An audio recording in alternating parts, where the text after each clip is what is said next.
Hello, and welcome to all the books that I'm highly anticipating for next year. So I don't have as many books as last year. Last year was a lot. It was like 40 something. I think this year is 20, but I'm not sure. It's like somewhere around those numbers. 20? Somewhere there. I have a bunch of different genres, a lot of debut novels, I think. There's a lot. As per usual, I will be putting a picture of the book that I'm talking about and the release date of the book underneath so that you know when the book's coming out, even though sometimes that may change. Let's begin, otherwise we're going to be here a long time. So the first book does not have a cover, and it is by Adeline Grace, her new book series that is called The Wretched Divine. As of right now, there isn't really a description on Goodreads, but I have seen that it's about angels and demons and set in like a Renaissance kind of era, which sounds very interesting to me. Next, I have a new Cassandra Clare book, which is a name I haven't said in a long time, so this is a bit weird. And it is called The Last King of Fairy. Supposedly, this is the last trilogy in the Shadowhunters world. And this series follows, I think, the younger siblings of, I forgot the names of everyone, the main male character in The Dark Artifices, I think? Don't remember. I just know that they're the children that are now the main characters, I think. I don't know. Personally, I don't actually know if I'm gonna read it because I didn't love The Dark Artifices, but it's still coming out, so there you go. Next, I have the 11th book in the Wayward Children series, even though I thought there were only going to be 10. Apparently not. And it's called Through the Gates of Garnet and Gold. And this is about Nancy again, which is one of the main characters in the first few books from what I remember. She's the one who thinks she's a statue. Don't know why we're doing another book, but we'll see. The next book is The Swan's Daughter by Roshani Chokshi. And this is about a prince who is cursed, and I think the only way he can marry someone is if it's true love, otherwise that person dies. Something like that. And so his parents have like a competition to find a bride for him. I think that's what it is. When I read the plot, I thought it was cool. The cover's also really pretty, so I'm excited, even though I fully don't know what the book is about, honestly. The next book is a book called Fruit of the Flesh by Ivy Ophelia, which I've never heard anyone talk about. That may be a me problem. This is a gothic romance. It's about an arranged marriage between a ballerina and an artisan.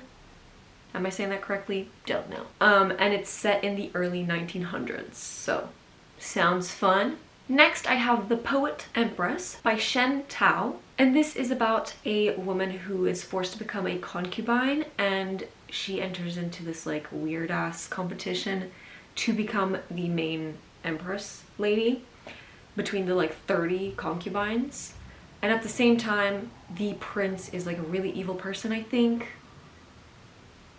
I don't know. The vibes were there is all that matters for me. The next book is called The Wolf and the Crown of Blood by Elizabeth May. This follows a girl who is part of this family whose blood is meant as a sacrifice to the gods, so she is the next person who will be a sacrifice.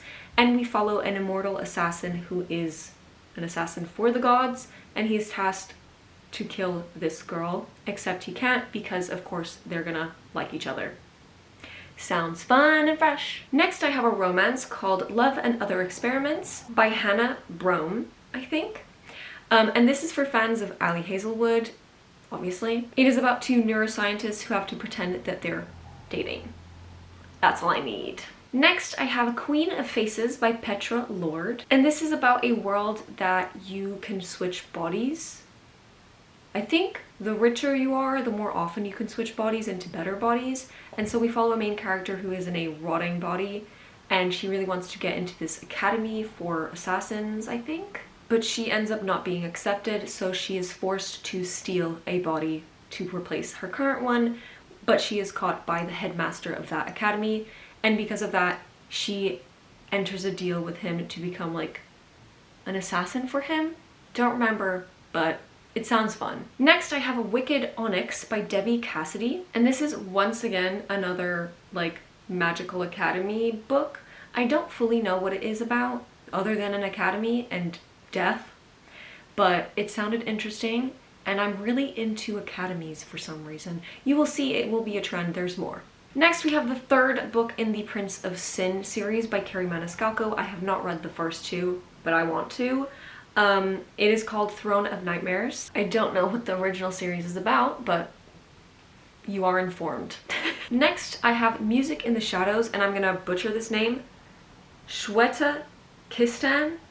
I apologize. And this book is described as The Pied Piper meets The Cool Prince and Throne of Glass. I just know that it's a retelling, and that's all I care about. Next, we have another Academy book called Half City by Kate Golden, which is a book about a demon huntress, and that's all I needed to know. The next book I have is Agnes Albert's Magical Cat Shelter, and this is a cozy fantasy about a woman who runs a cat shelter and it's not going well, so she asks for the help of a grumpy wizard, I think, and that sounds really cute and fun, so I'm excited for that. Next, I have Salt Swept by Catalina Watt. The cover is beautiful, love the colors, and this is said to be for fans of The Adventures of Amina Al-Sarafi, which I really enjoyed this year, so I am interested.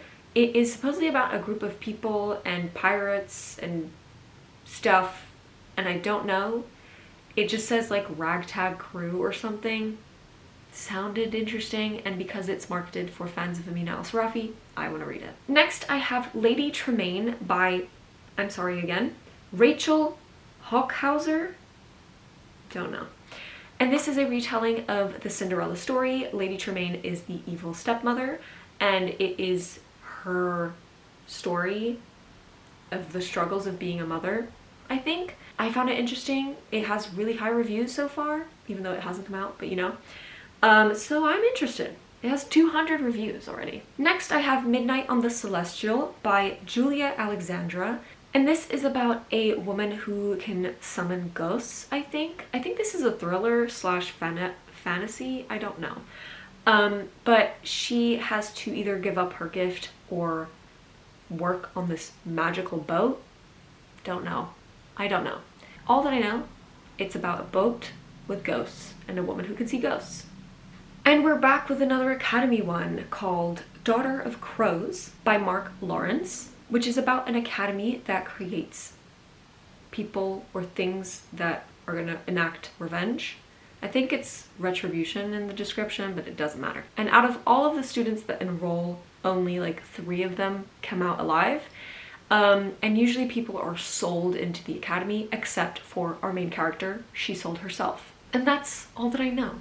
Next, we have a new Marissa Meyer book called The Escape Game. And this is about a escape room kind of reality TV show, and the person who won one of the games is found dead on the set. And so when the new season starts and a bunch of teenagers, thank you, are in that game, they are trying to solve that mystery, I think. Next, I have The Tricky Business of Fairy Bargains by Rena McCarty. And this is about a woman who was once taken to the Fae world and now back in the human world. She runs a business making bargains with the Fae.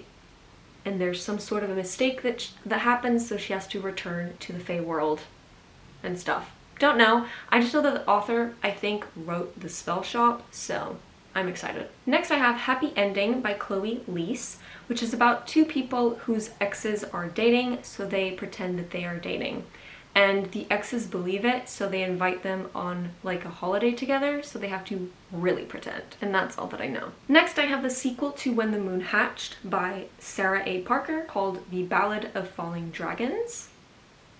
Don't know, haven't read the first book, so I don't know. Next, I have Smash or Pass by Birdie Shea, which is about a girl at summer camp who plays volleyball, I think, falling for her teammate. Next, the sequel to Amina Al-Sarafi is coming out. The name is The Tapestry of Fate. There is no cover so far. I'm very excited. The first book is about a lady who used to be a very notorious pirate, and she gets involved in this like big thing, trying to find the granddaughter of this really rich lady who is threatening Amina, and there's a lot of magic and a lot of characters, and it's really fun. So I'm very excited for the sequel. Next, I have A Prince Among Pirates by Katie Abdu, hopefully, which is a romance between a nobleman who accidentally joins a pirate crew and the captain of said pirate crew. Next, I have a new Rachel Lynn Solomon called Extracurricular, which is a college romance between a pop star in college and her teacher. That's all I know. And now for the last few books, there are no covers, so I'm sorry. First, I have Death Card by Jasmine Smith, which is a queer debut about a witch who does tarot in New Orleans. And that's all that I care. I don't even know what the plot is. I think she reads that somebody's gonna kill her or vice versa. Don't know. I'm excited. Next, we have the third book in the Alex Stern series by Leigh Bardugo. No cover. Don't know what it is about, but it's coming out. Which is called Deadbeat. I still need to get to Hellbent, so we'll see. And finally, I have Spellwright by Heather Kastner, which is said to be vibes of An Enchantment of Ravens, which I loved, so I'm very excited. But those are all the books that I have so far on my list of anticipated reads. A lot of these are by authors I've never heard of before, so that's interesting. Usually it's authors I have heard of before. If you have any recommendations for me, please leave them in the comments. I need more books, clearly. That's sarcasm. But that is everything for today, and I'll see you in my next weird video. Bye!